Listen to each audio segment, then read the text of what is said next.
Hello, Sagittarius. This is your January monthly reading. So I'm mixing the old with the new, and this is the new way of doing it, but it's what I usually do for the monthly reading. So we're gonna do a reading on what you need to know. Then we'll do a love reading and a finance reading, pulling 3 cards, okay?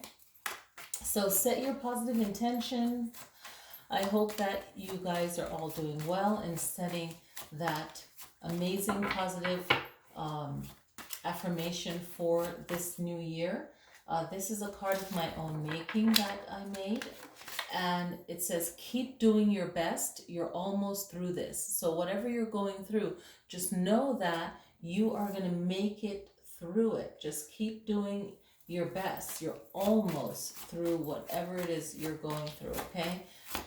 So let's see, what do Sagittarius need to know for January 2021? This is what you're going through right now. That's your challenge. This is your recent past, or what you can do to ground yourself. This is your recent past, okay? Distant past, recent past, and this is what you need to keep in mind, or the best outcome, okay? And this is your immediate future, okay? So what is the present issue is judgment. Who are you judging and why, right? So are you judging yourself? Are you judging a situation, a person?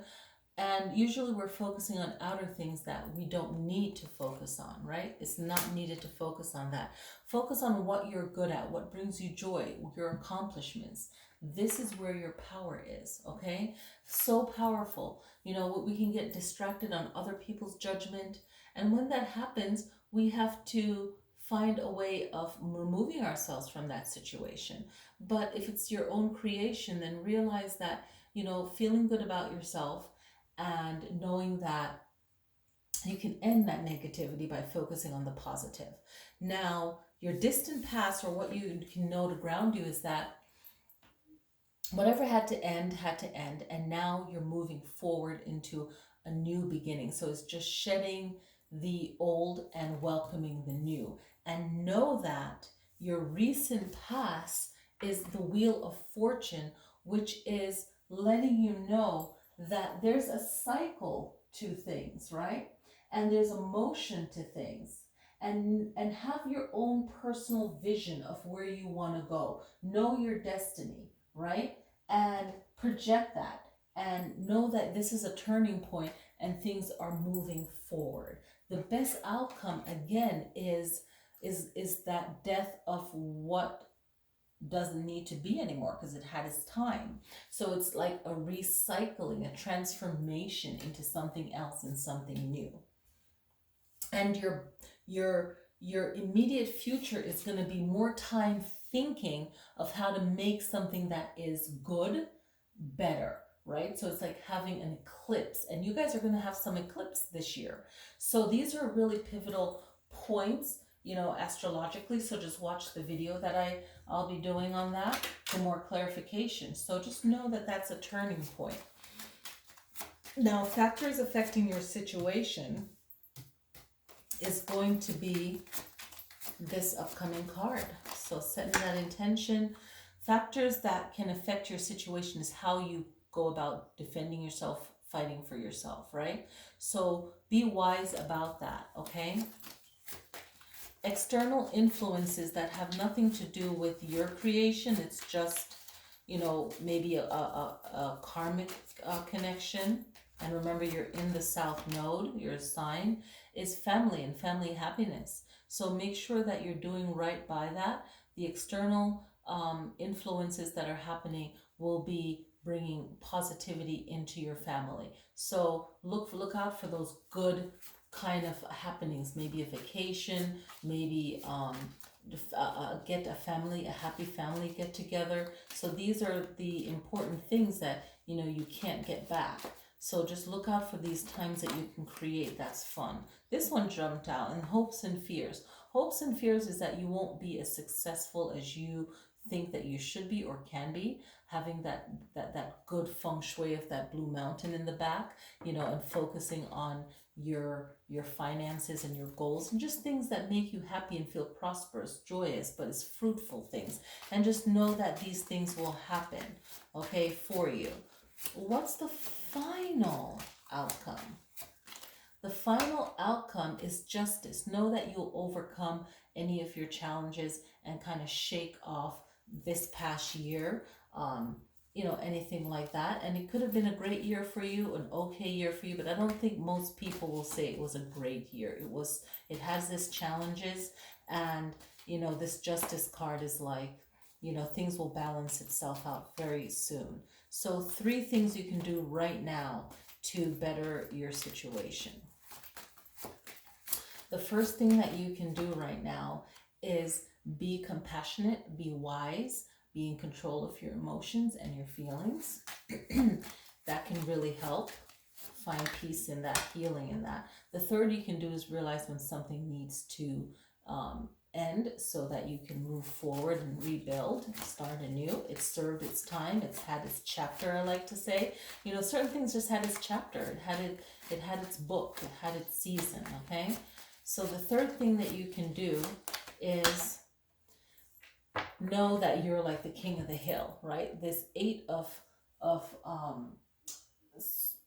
wands, I'm losing my words here. 8 of wands is all about the change that needs to happen, right?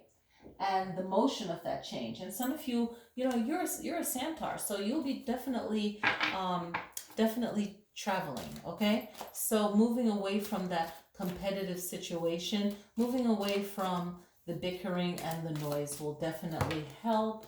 Sagittarius, you guys are awesome. Just keep that positive vibe going. All right. So let's look at your love reading, okay? Love reading. Love reading for Sag. Okay, let go of judgment and find joy and happiness in the relationship that you have. It's beautiful. It's a beautiful one. Okay, and if you don't have one right now, you can create it by letting go of judgment and healing, and know that there's a new love to celebrate. Okay, and protecting that, knowing what it is. Now you can look at this as protecting it, but also when it comes to love, if it hits a point, and this is foresight. So if you're single or if you're in a relationship that's going bad, there might be some kind of stealing or basically that, you know. This card represents the having faith, but what are you having faith in? There's deception and betrayal. So just be mindful if this is you passing judgment, celebrating, feeling good about it, and then passing judgment or betrayal in that love, or if you're experiencing that. So just be mindful with these actions that could destroy love or a relationship that needs to end, okay? So just being mindful, you might be experiencing that. Doesn't mean that you're the one participating in it. And, you know, if it becomes toxic, it's really about finding what could be healing and implementing that before it gets worse, right? So let's look at the finances, okay? Finance reading for Sagittarius. The finance reading is knowing where you're going with your money, how you're using it, okay? And some of you could be using it to get married. Some of you could be using it to make your own personal relationship and happiness better. But, you know, having a future vision of your money and how you're using it, and really finding duality, maybe not putting all your eggs in one basket, but knowing that you have a choice with your money, and just being wise and know the reason why you're using your money, because the swords is about reasoning too. So know why you're using it. You know, don't do blind faith with your money, you know, possibly, you know, hear what's going on. Maybe your sense of hearing will be a great tool and a great guide for you in how you're using your money. Okay, so have a vision plan, maybe a vision board, a vision plan of how you're going to use your money, and this will strengthen the relationship as well. So it's having that inner voice, listening to that inner voice. Okay, so I want to thank you guys. I love this reading. I love the flow of the reading. It makes sense. It gives a great guide. It helps our guides and the energy to flow in, so that you get a clear reading and a clear knowing of what to expect in January. Click like, it helps the channel. And thank you for coming on this platform, my platform, and making this all possible for me as well. And I hope you guys benefited from it. Let me know how you relate to these 3 different card readings, because it's the basic information that we all really need to know when we ask tarot, right? When we consult and tap into our higher selves and divine. So thank you guys so much for joining in, and I will see you guys next time.